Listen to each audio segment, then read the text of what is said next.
Nos da mucho gusto recibir al doctor Hugo López-Gatell Ramírez. Él fue subsecretario de Prevención y Promoción de la Salud en un momento crítico para nuestro país cuando transitamos esta situación que afectó pues no solo a México, sino también al mundo, la pandemia de COVID-19. Es pues médico internista, además experto también en todo esto que tiene que ver con el tema de la epidemiología. Es investigador, profesor y por supuesto ahora precandidato o aspirante a gobernar la Ciudad de México. Buenos días, doctor. Buenos días, Nancy. Muchas gracias por tenerme aquí. Saludos a todo tu equipo y a tu audiencia. Doctor, pues hemos visto con preocupación algunas de sus propias preocupaciones. Y lo digo con preocupación porque hay una corriente dentro del movimiento de Cuarta Transformación muy crítica hacia el propio partido, hacia ciertas decisiones. Usted recientemente pues ha alzado la voz en torno a una modificación en las reglas para justamente elegir al candidato o candidata de la Cuarta Transformación al gobierno de la Ciudad de México. Yo recuerdo en la otra entrevista que sostuvimos aquí en el programa, le consultaba justamente por este piso que podría no existir de forma pareja, porque desde aquel momento ya había críticas en torno a que esta no sería no sería un proceso totalmente transparente. Incluso había señalamientos de que había dados cargados hacia pues uno de los más fuertes contendientes, que es Harfuch, que tuviera pues este cargo en la seguridad pública en el gobierno de Claudia Sheinbaum, y Claudia Sheinbaum ya electa también como la próxima, prácticamente, ya hay que decirlo, la próxima candidata de Morena a la presidencia de la República, muy probablemente, y desde mi punto de vista, será la próxima presidenta del país. Usted en aquel momento no se alarmaba por estos señalamientos, nos decía que pues no observaba quizá un clima de este tipo, pero ahora sí lo observa. ¿Qué cambió en estas semanas? Sabemos que se integró un nuevo precandidato, pero ¿qué más cambió para que usted esté haciendo ya una crítica muy seria al partido? No es un evento puntual, no es que algo haya cambiado y ahora surge un problema. Lo hemos estado comentando estas 4 semanas a ras de suelo, discutiéndolo con la gente. Como se conoce, nuestro equipo, que centramos nuestro esfuerzo en humanizar la ciudad, hemos tenido otro modo de hacer política que no es nuevo, es el modo de Andrés Manuel López Obrador. Incluso nos han dicho, ustedes se parecen a cómo empezó Andrés Manuel López Obrador cuando empezó a convocar a la construcción de un movimiento de regeneración nacional. Lo hemos hecho con gran satisfacción porque podemos ver a la gente cara a cara, ojo con ojo, podemos escucharles. Desde un templete no se escucha a la gente, solamente recorriendo la calle a ras de suelo, yendo a plazas, yendo a mercados, yendo a unidades habitacionales, discutiendo los temas sustantivos, la vivienda, el empleo, la falta de seguridad social, la movilidad y el transporte, los derechos de las mujeres, las personas adultas mayores, las personas que viven con discapacidad, la niñez y la juventud, la falta de espacios públicos para la recreación y la salud, etcétera.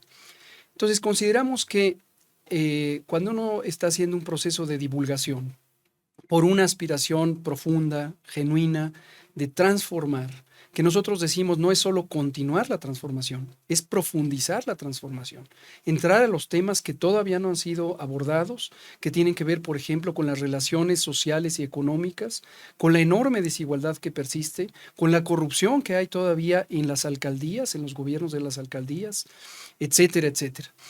Y cuando hemos tenido ese proceso, el pueblo nos revela una y otra vez, el pueblo genuino, el pueblo real, no organizaciones que operan con clientelismo, con acarreo, con pactos cupulares, que hacen chantaje. El pueblo real, alguno organizado, alguno no organizado, en algunos casos organizaciones sindicales y organizaciones vecinales, en otros casos personas que no habían participado en política, pero hoy se congregan con la aspiración de humanizar la ciudad.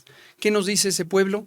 Nos dice: nos preocupa que haya una práctica política propia del priismo, del panismo, de la corrupción, de los gobiernos que acarreaban, pagaban grandes sumas de dinero por hacer un modelo de propaganda política que se parece a la publicidad comercial. Y lo que vemos es que en estas semanas solo lo está diciendo Andrés Manuel López Obrador, nuestro presidente y líder del movimiento, y nosotros. Y nos llama la atención ver a las fuerzas políticas de la izquierda histórica, los grandes elementos referenciales de la moral de la izquierda, callados y calladas, y que ven a otro lado, y cuando les cuestionamos, oigan, ¿quién debe poner orden aquí? ¿Es la dirigencia política del partido? ¿Es estas personas que son referentes éticos? ¿Por qué no están diciendo algo? Entonces, ¿qué vemos? Vemos mucho dinero involucrado, nos preocupa pensar a cambio de qué y de parte de quién viene ese dinero. Vemos modelos de propaganda, insisto, política que parece publicidad comercial, que están de hecho explícitamente prohibidos de acuerdo a la convocatoria para esta contienda interna. Vemos acarreo, vemos pactos cupulares, vemos además un enfrentamiento entre dos grupos que han tenido una gran movilización a partir de esas prácticas y que se están enfrentando en el terreno, lo cual es contrario a lo que también la convocatoria dice, y además la lógica y la ética dicen, que entre compañeras y compañeros no nos ataquemos, porque entonces rompemos la unidad que queremos para el movimiento de transformación y le damos pretextos a la derecha. Entonces, eso es lo que nos preocupa. Nos interesa también que quede perfectamente bien entendido, nosotros no somos Marcelo Ebrard, nosotros no somos algún otro compañero que en una elección estatal empezó a chantajear y rompió con el movimiento. Nosotros estamos convencidos del movimiento, somos profundamente leales a Andrés Manuel López Obrador y a Claudia Sheinbaum, a quien respeto y conozco desde hace muchísimos años en el trabajo político, en la lucha, cuando fuimos parte del movimiento estudiantil, y consideramos que es indispensable que la credibilidad del movimiento de transformación, del movimiento de regeneración nacional, en sentido amplio, no estoy hablando de la burocracia de un partido político, estoy hablando del movimiento en su conjunto, sea creíble a la luz y a los ojos del pueblo, porque mantenga la ética, mantenga la moral, mantenga el espíritu de algo por lo que la izquierda ha luchado muchísimos años, que es en contra de esas prácticas corporativas, esas prácticas de simulación. Si no, puede llegar al gobierno, puede ganar la elección, pero en su momento no va a tener la credibilidad ante el pueblo.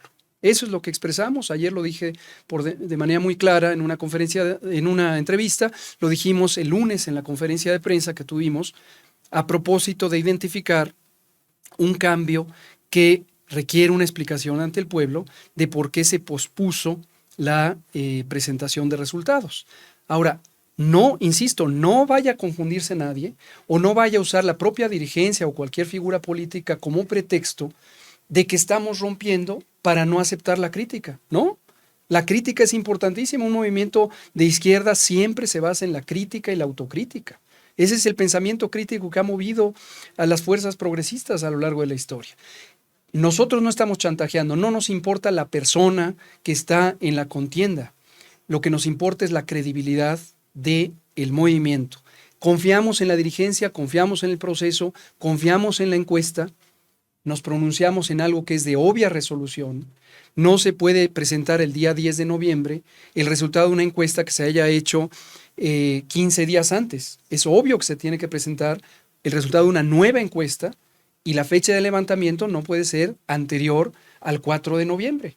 Se requieren 4 o 5 días para levantar una encuesta, 1 o 2 para analizarla y presentar los resultados. Entonces, si la encuesta nueva se hace el 4 de noviembre, va a reflejar la realidad que hoy tiene las preferencias en la ciudadanía. Y justo, doctor, porque veíamos con atención también esta entrevista que le dio ayer, sin embargo, a los periodistas Álvaro Delgado y Páez Varela. Y en esa, pues usted mencionaba, sí, también esto de mucho dinero, mucha propaganda, propaganda que confunde, ¿no? Porque al final, pues te venden un producto, o sea, como si las personas fueran un producto y no la esencia, pues, del movimiento o el pensamiento, ni siquiera nos permite ver qué clase de gobierno van a tener, en este caso en la Ciudad de México.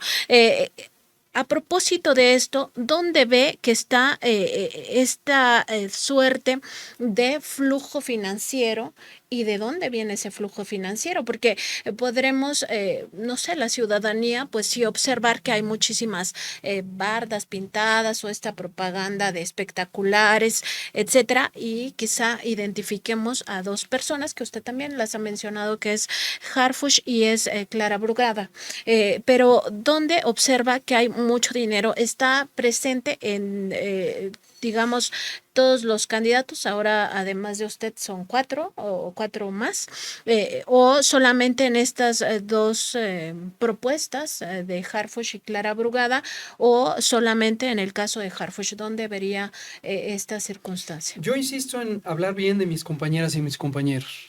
Yo respeto a Clara Brugada por su trayectoria política, por su participación en la lucha social, por los actos muy bondadosos y muy positivos que ha tenido en las 3 ocasiones que ha sido alcaldesa, su participación en la constituyente de la Ciudad de México, etcétera.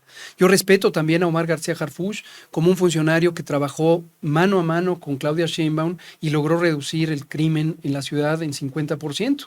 Y estoy seguro que lo hace en una forma benévola en esta participación que hoy tiene. Considero, sin embargo, que es muy importante visualizar cómo se desenvuelve la dinámica política. Es notorio que en el campo de la derecha, de los grupos de dinero, les ha gustado mucho Omar García Harfuch. Yo no creo que sea culpa de Omar. Lo que veo es que ellos están abrigando la esperanza de tener un candidato con el que se identifican de alguna manera, que podría ser el que ellos buscan para que defienda sus intereses, para que proteja sus privilegios. También veo en movimientos sociales o en organizaciones sociales que han tenido prácticas corporativas, prácticas de chantaje, que se alinean con Clara porque están buscando a lo mejor algún favor, alguna preferencia, algún reacomodo. Y eso también habla de la persistencia de esas prácticas. Pero insisto en separar, yo no estoy criticando a mis compañeras y compañeros en la contienda, no estoy tampoco chantajeando porque yo quiera salir favorecido, sino que desde la convicción, la ética y la conciencia de que el movimiento de regeneración nacional debe profundizarse, la transformación debe profundizarse, considero que si no tiene credibilidad, porque se comporta como se comportan las fuerzas oscuras del conservadurismo, el PRI y el PAN y los gobiernos corruptos, entonces el pueblo se va a desencantar. Ahora es importante también visualizar lo que usted ya mencionaba. Aquí está en discusión ideas, no productos. Hacer una propaganda o una publicidad basada en este es el bueno, esta es la buena, esta es la respuesta, esta es la ruta, creo que limita la reflexión política que ha sido sustancial para el avance de la democracia y para el avance de la justicia social. Por eso presentamos un manifiesto el lunes 30 de octubre. El manifiesto es perfectible, el manifiesto es un punto de partida, pero es una colección de ideas. En 23 puntos explícitamente nos posicionamos sobre estas formas éticas de hacer política, estas formas honestas de hablarle al pueblo y acercarnos con el pueblo, porque pretendemos que un gobierno surgido de un gobierno, de una propuesta política ética, es el que puede ser realmente quien se comprometa con cuidar los intereses del pueblo y no de los privilegios o de los grupos a los que cede en su chantaje. También por una transformación de las relaciones económicas. Consideramos que todavía tenemos el modelo económico muy parecido a lo que nos heredó el neoliberalismo, en donde hay salarios bajos, hay condiciones de trabajo muy inestables y muy precarias. La juventud no tiene acceso a elementos básicos como la vivienda, que es un derecho constitucional. También vemos que la clase media que tiene una actividad empresarial se enfrenta a la corrupción en las alcaldías, se enfrenta a limitaciones porque tiene que hacer trámites y trámites y trámites y no puede despegar en crear un patrimonio honesto que pretende y puede despegar y que además ayudaría a crear la oferta de empleo. Consideramos que la agenda de las mujeres es indispensable, no en el discurso, sino en la realidad económica, para que las mujeres gocen de toda la autonomía que deben gozar por derecho y además benéfico para ellas, para las familias y para la sociedad en su conjunto. Entonces, ese es nuestro planteamiento. ¿De dónde viene el dinero? No lo sabemos, no nos corresponde a nosotros investigarlo, ni podríamos hacerlo. Lo que nosotros sí podemos decir, y lo vamos a hacer cerca del 10 de noviembre, es humanizar la ciudad, cuánto ha gastado. ¿En qué hemos gastado nosotros? Hemos gastado en imprimir un cartel y un volante. Y hemos hecho cerca de unas 15 o 20,000 copias que se han pegado en los distintos espacios públicos con el permiso de la gente. Por ejemplo, estamos viendo prácticas en donde personas adultas mayores se les llega a pintar sus bardas contra su voluntad y salen y se encuentran en una cuadrilla de personas que los amedrentan y la señora de 68 años dice, ¿por qué me pintan mi barda? Y le imponen. En la Casa Luis Barragán, un espacio de la cultura emblemático, aquí cerca en San Miguel Chapultepec, le pintaron la barda sin permiso para uno de los candidatos, uno de los contendientes. Esas prácticas de falta de respeto, de arbitrariedad, de autoritarismo, no pueden ser aceptables en un movimiento de transformación. Nosotros hemos gastado muy poquito, cuando muchísimo, a lo mejor unos 45, 50,000 pesos hemos gastado en gasolina, hemos tenido que rentar algunos equipos, pusimos una plataforma de aportaciones voluntarias que es totalmente trazable y transparente. Nosotros estamos listos para que el INE nos audite en el momento que guste, porque no tenemos nada que ocultar y no tenemos ningún favor que deberle a alguien a cambio de, a lo mejor, un privilegio posterior. ¿Se puede limpiar este proceso? Es decir, ¿hay manera de arreglar lo que se ha observado que está mal? Yo espero que sí. Nos preocupa ver las reacciones iniciales de la dirigencia nacional del partido, posiblemente de la dirigencia local.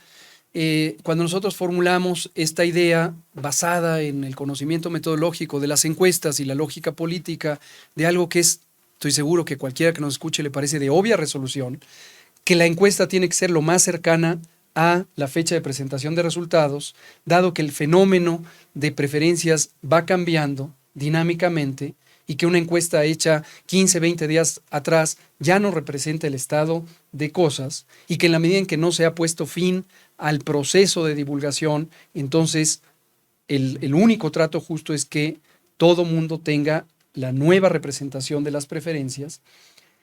Nos llama la atención porque vemos que la primera reacción es, sí, esta es una sugerencia que nos parece interesante, pero a ver si la hacemos. ¿Cómo que a ver si la hacemos? La esencia del movimiento de regeneración es que el pueblo manda, que estar de cara al pueblo y que el pueblo sea tomado en cuenta. No es que una cúpula burocrática de un aparato partidista tome decisiones de espalda al pueblo. Entonces, nos preocupa no ver actitud autocrítica. Como digo, nos preocupa ver tanto silencio de esas fuerzas políticas, personas que han sido emblemáticas, que antes se movilizaban por la justicia, por la honestidad, que hemos acompañado al presidente López Obrador en distintas coyunturas, y cuando yo les cuestiono, parece que miran a otro lado y dicen, sí, casi como si lo que me estuvieran diciendo es, bueno, es un poquito de corrupción, pero es para apuntalar a la izquierda, porque la izquierda debe ganar. Como yo relaté ayer con los periodistas, ha habido una fila de personas que antes hubieran respondido en defender los principios de la honestidad del movimiento y que hoy han sido emisarios de un mensaje de bájate, no participes, porque hay una candidata de unidad. Candidatas de unidad había en la CTM priista, en las cargadas priistas de antaño. Aquí lo que se trata, y lo ha dicho el presidente López Obrador, mi referente fundamental, es el pueblo manda, el pueblo decide. Y el pueblo debe decir quién quieren que gobierne en la Ciudad de México o en cualquier otro lugar del país o en el país en su conjunto. Expreso indiscutiblemente mi lealtad al presidente López Obrador, no tanto o no solo como presidente, sino como líder histórico, a Claudia Sheinbaum Pardo, a quien la conozco desde hace 35 años y sé que es una mujer honesta, íntegra, valiente, visionaria y que está haciendo un gran esfuerzo por desarraigar esas prácticas que todavía están muy acendradas en el movimiento y que nos vienen de otros ciclos, y destaco el del PRD, que todos conocemos cómo terminó implosionando en su corrupción, en su burocratismo y en su segmentación por buscar intereses particulares. Respecto a la encuesta, nosotros ya no estamos viendo en la encuesta el punto de llegada, estamos viendo el proceso para construir un nuevo ciclo de transformaciones. Como decimos en el manifiesto, convocamos a humanizar la ciudad pero el llamado en realidad trasciende los límites territoriales o poblacionales de la Ciudad de México y es un llamado a que la transformación se profundice en todo el país.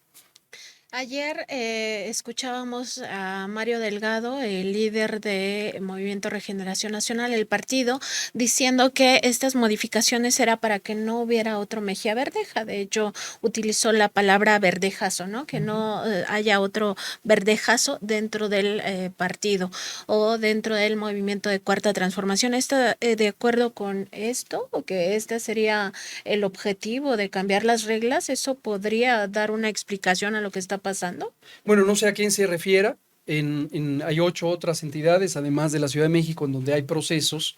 Hemos visto actitudes de chantaje, hemos visto actitudes de tratar de intercambiar posiciones o favores. Quizás se refiere a cualquiera de los compañeras o compañeros que estén teniendo estas mismas prácticas del viejo régimen. Aquí en la Ciudad de México lo que estamos planteando es una postura crítica, un llamado ético a la dirigencia. Por cierto, expreso mi gran respeto por Citlali Hernández, quien ha sido completamente honesta, transparente y muy cercana en orientar y guiar el proceso, como se le encomendó en la Ciudad de México. Hacemos un llamado también a todo este grupo amplio de personas militantes, de personas intelectuales, de líderes sociales y políticos que se han mantenido un poco silenciosos y silenciosas respecto a esto. Consideramos que en un momento dado cada quien será responsable de su práctica y de su conducta. Y si esto empieza a desgastarse, pues el que se haya mantenido al margen de una reflexión crítica será cómplice del desgaste, ¿no? Y nosotros lo que buscamos es eso, hacemos las cosas de cara a la sociedad, de cara al pueblo, lo decimos con mucha transparencia y ojalá que haya una rectificación que no puede ser solo formal, tiene que ser profunda. Las prácticas políticas de la transformación de la izquierda tienen que ser las que hemos aprendido, que vemos todos los días en la palabra y en la acción de Andrés Manuel López Obrador y también de Claudia Sheinbaum. Doctor, también preguntar porque, pues sí, en todas estas acusaciones que se le han venido haciendo en torno a que está fomentando la ruptura o que no busca una candidatura de unidad porque no está declinando por Clara Brugada, también usted ha sido muy claro en decir, a ver, no soy Marcelo Ebrard, en el sentido de que, pues todos lo hemos visto, encaja muy bien en este perfil que el propio presidente ha delineado del vulgar ambicioso, ¿no? De aquella persona que busca el poder por el poder en sí, que cree que lo importante es la persona y no un proyecto de nación o no un proyecto de ciudad, en este caso. En ese sentido, ¿observaría usted que hay otras personas? Yo entiendo que nos diga que no va a hablar mal de sus compañeros, pero sí vería que hay perfiles de esta naturaleza que están golpeando al movimiento, además de, claro, Marcelo Ebrard. Marcelo Ebrard, y por eso para mí es tan fácil que nadie me identifique con Marcelo Ebrard, como ya lo empezaron a hacer algunos medios. Pongo el caso de Política Online, que sabemos que es un medio de golpeteo que está asociado a algunos de los traidores del propio movimiento que han hecho maniobras políticas de chantaje hacia el presidente López Obrador o hacia el propio movimiento.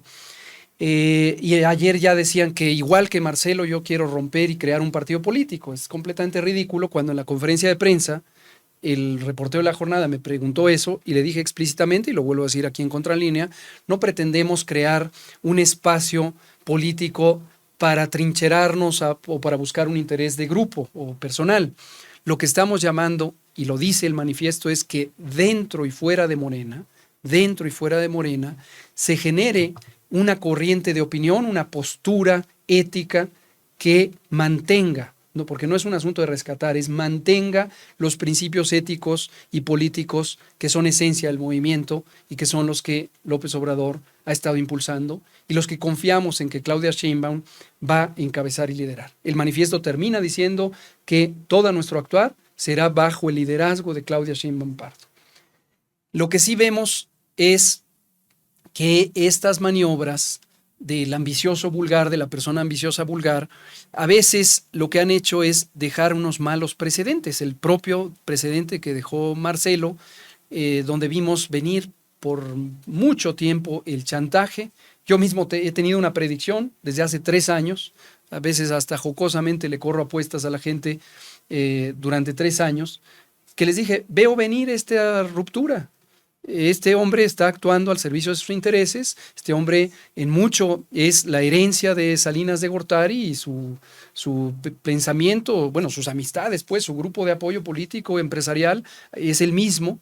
Y lo que vemos es cómo va a ir estirando la cuerda hasta que llegue el punto de ruptura y lo que está seguramente a días de ocurrir se incorpore a un movimiento político, a un partido político que sí representa sus intereses o su visión de país y que difícilmente es el del Movimiento de Regeneración Nacional. Es más, lo cito a él en una entrevista que tuvo con un periodista de la derecha, un periodista corporativo que ha estado golpeando sistemáticamente al presidente López Obrador y al movimiento. Él le preguntaron si me incluiría en un hipotético gabinete y él dijo tajante no. Yo estoy orgulloso de que él diga no. Y además explicó y dijo, pensamos muy diferente, Hugo y yo. Claro, yo pienso, como el presidente López Obrador, en la justicia social, en la integración de las personas desposeídas, en eliminar la corrupción, en tener un país cuyo progreso se cimente en la justicia, en fin, en el ideario. Entonces sí, qué bueno que pensamos diferente. Pero todavía hay más liderazgos de este tipo con estos perfiles. Yo pienso que en el movimiento todavía hay mucha pluralidad y alguna es benévola y otra es peligrosa, lo digo así. Claudia nos ha hecho un llamado y estoy muy de acuerdo con ella a que busquemos una unidad de amplio espectro, que no tengamos sectarismo. El sectarismo es otro de los vicios también históricos en los movimientos sociales. Y es lo que ha hecho que la izquierda una y otra vez se enfrente a la adversidad también. No hay que ser sectarios. Y justamente cuando uno piensa en no ser sectario, lo que está pensando es que cualquier gobierno, cualquier movimiento, cualquier fuerza política debe pensar en el bienestar de todas y todos. Sin distingo, no es privilegios para quien me apoyó, es todas y todos tienen un espacio y tienen una necesidad que si está basada en la honestidad, en un trato justo de reciprocidad con los demás, entonces debe ser cuidada. Hay que atender las demandas de la mayoría, pero hay que proteger a las minorías. Hay que entender los llamados mayoritarios de los consensos políticos nacionales, pero hay que respetar el disenso y hay que cuidar el derecho a disentir y el derecho a opinar y el derecho a expresarse. Ese es mi pensamiento sobre cómo deben ser los gobiernos y los movimientos.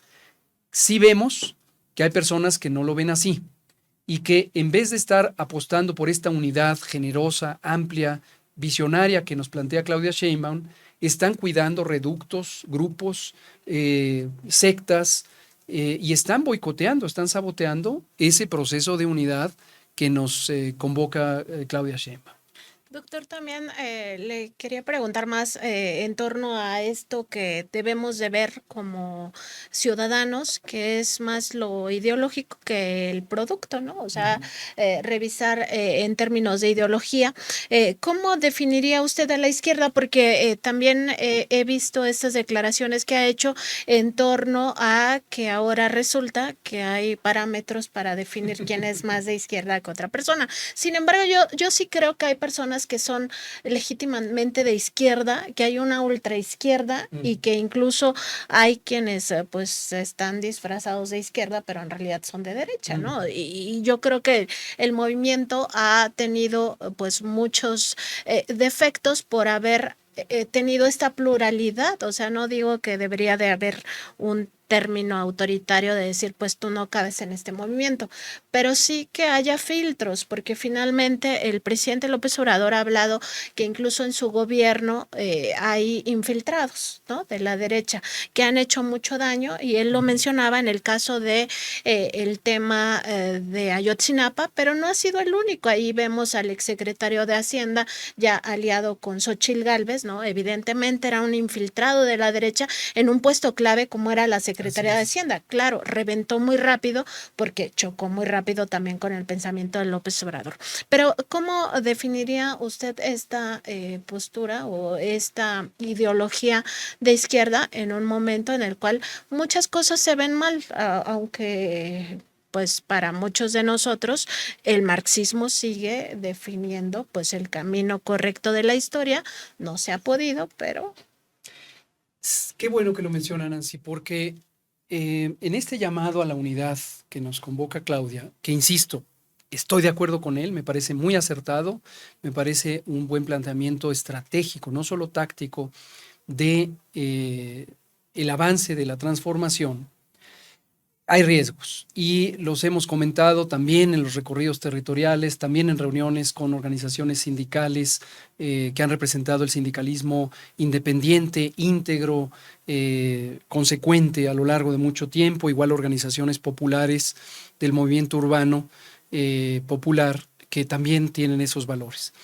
Consideramos que no basta con decir me sumo a la transformación, porque eso puede anidar la semilla de la traición y la semilla de la zancadilla que nos pueda meter justamente las fuerzas conservadoras que se infiltren con una simulación.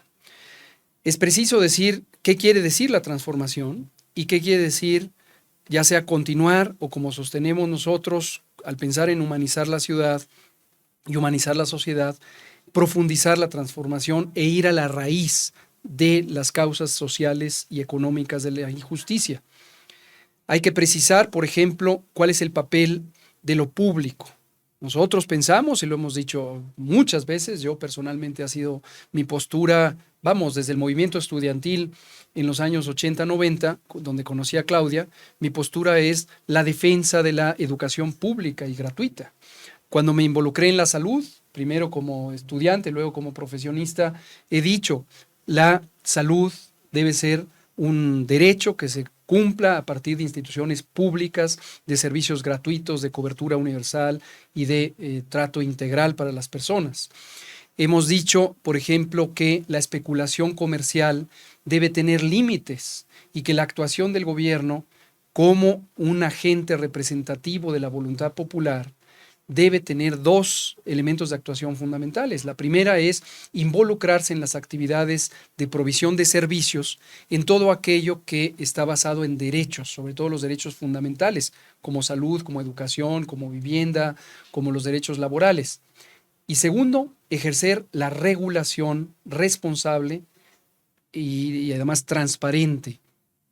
No dejemos de ver que el neoliberalismo, y la propia palabra lo implica, lo que buscó es desregular el cuidado del medio ambiente, desregular la salud, desregular las relaciones laborales, desregular las relaciones del uso territorial del espacio público, y que eso llevó como consecuencia a un pillaje donde literalmente los intereses más mezquinos, egoístas, privados, particulares, empezaron a tener, por un lado, un desplazamiento de lo público en exclusión de las grandes mayorías, obviamente un empobrecimiento progresivo de esas mayorías, pero también llevaron a un ambiente económico de privilegio corrupto, en donde unas pocas manos, unas pocas firmas, unas pocas familias, hoy por cierto los presentaba el presidente en la mañanera, empezaron a abusar de sus pares empresarios. Y entonces tenemos a muchos empresarios, pequeños, medianos o incluso grandes, con un gran sentido de frustración, porque durante el neoliberalismo los hicieron quebrar, porque empezó este acaparamiento monopólico de las grandes fortunas y de los grandes poderes económicos, que además se valieron de la corrupción desde el sexenio de Salinas, Zedillo, Fox, Peña Nieto y Calderón. Entonces, así no se puede construir una economía. La economía mixta del país es una economía capitalista, en donde es mayormente una economía de libre mercado, como se le suele designar, con participación del interés público, del Estado, del gobierno, en algunas áreas estratégicas. Energía, educación, salud, etcétera. Consideramos nosotros, cuando hacemos un planteamiento sobre la transformación, que la participación gubernamental en las áreas estratégicas se debe preservar y no se debe poner a la dinámica de una mercancía a la salud o a la educación, por ejemplo.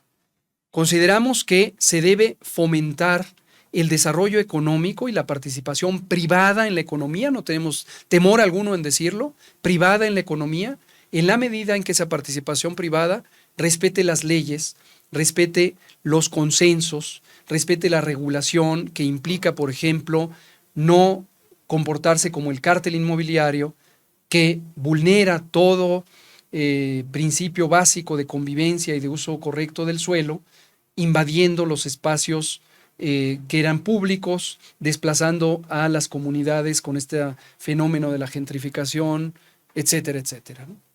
Y doctor, también me gustaría preguntarle, porque a mí una de las filósofas que más luz me ha dado en torno a cómo debiera de ser el planeta, ¿no? Para estar mejor, porque el planeta ha sufrido mucho con toda esta rapacidad empresarial de la que ya hablaba.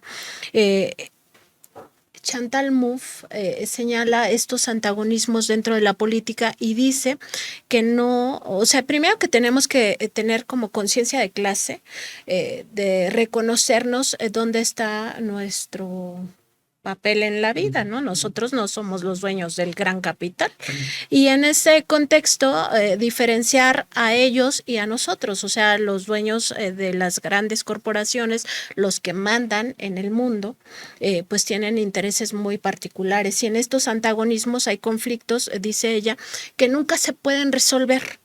Y en ese sentido, el neoliberalismo, el capitalismo es uno de esos conflictos que no tiene solución porque nunca va a haber una conciliación entre los intereses de ellos y nuestros intereses, es decir, los intereses de la mayoría empobrecida y todos reconociéndonos, pues eso, que aunque tengamos un poquito más recursos que otras personas, quizá no estamos en este, digamos, en este nivel de hambre que muchas personas sí tienen, pero tampoco tenemos resuelta la vida, o sea, tenemos que trabajar para poder vivir y eso de vivir también es un decir, ¿no? Entonces, en esta circunstancia de que no hay una conciliación de intereses, me parece que queda muy claro que también como si nos reconocemos como nosotros, entonces debemos de saber que el camino va a ser defendernos a nosotros, no estar defendiéndolos a ellos, y de ahí la importancia de tener conciencia de clase, que muchas personas no la tienen, se creen fifís y defienden a ellos. Exacto.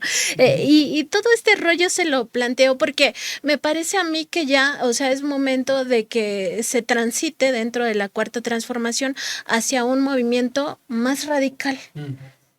Más, sí, o sea, de fortaleza del Estado como la defensa que tenemos nosotros. No estoy diciendo que se estatice todo. En algún momento yo creo que debería de pasar eso, pero bueno, no lo estoy diciendo en este momento. Simplemente que sí se debería de radicalizar la izquierda. O sea que eso sí se debería de tener como una aspiración, entendiendo que nunca vamos a conciliar con los grandes capitales nuestros intereses como humanidad en general, y que lo estamos viendo ante situaciones muy terribles como la pandemia de COVID. Habían destrozado el sistema sanitario y pedían, exigían que hubiera una respuesta cuando el sistema estaba destrozado. Lo estamos viendo con el huracán Otis. Ellos habían destrozado a la Comisión Federal de Electricidad y están exigiendo que en la primera hora se restituyera todo. Entonces, ya vemos, nunca va a haber conciliación de eso, pero me gustaría saber su opinión en términos, pues sí, ya totalmente ideológicos. Yo he tenido una postura ideológica consistente a lo largo de toda mi vida adulta. De niño, pues a lo mejor también ya tenía ciertos principios basados en la historia de mi propia familia, que como se conoce, lo he platicado. La familia de mi padre luchó contra el fascismo, luchó contra el franquismo, y luego así fue como llegaron a México cuando el fascismo derrotó al gobierno absolutamente legítimo de la República, primero catalana y luego española. Entonces he tenido ese tipo de experiencia formativa, también he tenido la experiencia formativa de tener un abuelo, que ya falleció lamentablemente, pero mi abuelo paterno era un obrero manufacturero.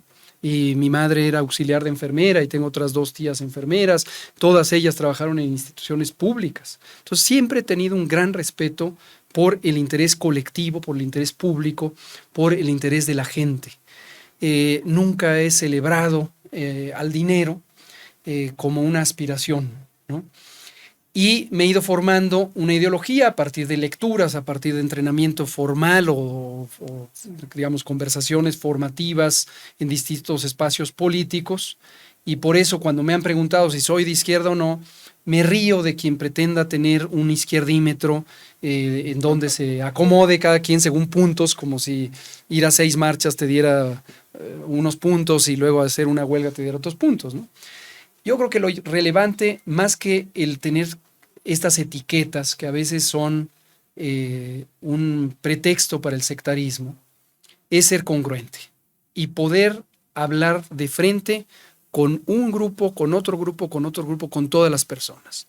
Y lo digo en conocimiento de causa. En estas 4 semanas del proceso de divulgación para la contienda interna por transformar la Ciudad de México, hemos tenido foros con sindicalistas, hemos tenido foros con personas no organizadas, pero que vienen del campo laboral.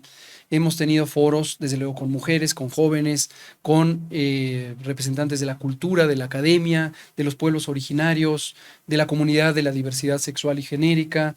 Hemos tenido también un foro con empresarios, mayormente del sector franquicias. En todos los foros hemos tenido la misma postura. Es decir, no tenemos la necesidad de irle dando, como puede ocurrir en las políticas clientelares, un dulcecito a cada quien. Oye, yo te prometo esto, yo te prometo esto. Porque ahí vienen las contradicciones. Ha sido muy satisfactorio para mí perder mi vida privada porque ya todo mundo sabe quién soy. Hubo un tiempo durante la pandemia de COVID en donde los grupos del interés económico más cerrados, la gran oligarquía, gran en términos de su poderío, pequeña en términos de su número, justo que explicaba esta mañana el presidente López Obrador, quiso generar una narrativa de que yo soy enemigo de la iniciativa privada. ¿Por qué razón? Porque hicimos políticas públicas por la salud. Pusimos reglas a la publicidad de la comida chatarra y la bebida chatarra. Le llamamos por su nombre a esos productos como productos que no son alimento y dañan la salud, cosa que está científicamente demostrado. Pusimos límites al tabaco, uno de los más grandes enemigos de la salud pública. Desmantelamos estas redes de corrupción oligárquica, monopólica, de la comercialización de los productos farmacéuticos. Participamos en poner también sobre la mesa elementos técnicos para la prohibición del glifosato y en general las prácticas agroindustriales que han dañado el territorio, el ecosistema y también la salud. Entonces, me quisieron poner la etiqueta de que yo era enemigo de la iniciativa privada. Y no, yo no soy enemigo de la iniciativa privada. Yo lo que pienso es que las cosas se pueden ir llevando ordenadamente y si alguien nos ha mostrado absoluta maestría política es Andrés Manuel López Obrador. Tenemos un presidente que recuperó la amistad histórica con Cuba, que trae al presidente Díaz-Canel al 15 de septiembre para que sea un invitado de honor en nuestras fiestas patrias, pero no tiene ningún rompimiento con Estados Unidos, no cede a ningún chantaje ahora que están diciendo que el panel para ver lo del glifosato y demás. ¿Por qué razón? Porque habla con coherencia, con congruencia y con absoluta honestidad. Desde mi punto de vista, vivimos en una economía mixta que fue muy deformada para volverse una economía de alta concentración de la riqueza y de privilegios, que agudizó las contradicciones que usted menciona, y estoy de acuerdo con ellas, por ejemplo, en la explotación de las y los trabajadores, en cercenarles sus derechos históricos, que además están consagrados en el artículo 123 de la Constitución y en las leyes laborales. El outsourcing, el congelamiento de salarios, el modelo de seguridad social con estas cuentas individuales, eso hay que eliminarlo. Las cuentas individuales, ese modelo que nos impuso el Banco Mundial y el Fondo Monetario Internacional, aliados de los capitales globales, en la mayoría de las naciones que transitaron a ellos se arrepintieron y ya regresaron a los modelos solidarios de seguridad social. ¿Por qué razón? Porque son una atrocidad en términos de derechos económicos y sociales para las personas trabajadoras. Toda persona que haya nacido después del 1981 no tiene la posibilidad de tener una pensión, ya no digamos digna, sino mínima de autosuficiencia cuando se jubile. Pero además, ese esquema de cuentas individuales lo que está haciendo es que el capital, el dinero que se concentra de todas esas cuentas individuales, está siendo un capital especulativo para las grandes firmas banqueras nacionales y sobre todo internacionales, cuando debería ser riqueza para el propio país. Obviamente tenemos que tener un sistema público y gratuito de atención médica y de salud pública que no esté sujeto a estos oportunismos comerciales que fueron por demás floridos en el seguro popular. Tenemos que tener un sistema educativo nacional muy altamente competente que aumente su oferta y su calidad educativa para que esto no sea sujeto a estos oportunismos comerciales de las distintas escuelas patito en todo el sistema educativo, etcétera. Entonces, nuestra postura es sobre todo en términos de una racionalidad económica que camine a construir una economía social y solidaria. ¿Eso quiere decir expropiar las empresas? No, pensamos que no es la vía correcta, porque eso simplemente crisparía el ambiente y amenazaría la estabilidad económica, política, social del país. Lo que creemos es que hay que ir construyendo a partir de los consensos. Por eso les decíamos a los empresarios, ustedes hoy viven el problema de la corrupción y la discrecionalidad que privilegia a sus competidores cuando se acercan al poder político y se vuelven los que someten ese poder político. Si el trato es justo, es legal, es legítimo para todas y todos, y quien está aspirando a hacer un patrimonio lo hace en justicia, lo hace respetando las leyes, paga las cuotas de seguridad social de sus empleados, reparte utilidades de acuerdo a la ley, paga impuestos, adelante, que hagan ese capital, que hagan ese patrimonio, que ayuden a crear empleo y vamos construyendo consensos. Y ahí es donde está el espacio de unidad del que habla Claudia. Hay gente que se desencantó del proceso de transformación. Pienso yo que en primera porque vio la persistencia de estas prácticas políticas, corporativas, clientelares y corruptas que hemos hecho mención. En las alcaldías, por ejemplo. Gobiernos que no han cumplido su misión, que no rinden cuentas, que siguen soportando que haya coyotes que extorsionan a la heladería de la esquina, a la tintorería, a la tiendita, al taller, que ponen trabas a la construcción, por ejemplo, mientras que hay un cártel inmobiliario devorando la ciudad, al pequeño empresario que está poniendo un edificio independiente, le ponen todas las trabas del mundo, precisamente porque están favoreciendo ese cártel inmobiliario que está sometiendo al poder público. Entonces, es un asunto complejo, no hay una fórmula única, pero consideramos que la guía de lo que ha hecho el presidente López Obrador es la referencia principal y que lo que hay que hacer es, con lo ya construido, este primer piso del que habla Claudia, en el segundo piso, entrar a un nivel más profundo de transformación en las prácticas políticas, en las prácticas de las relaciones sociales y económicas.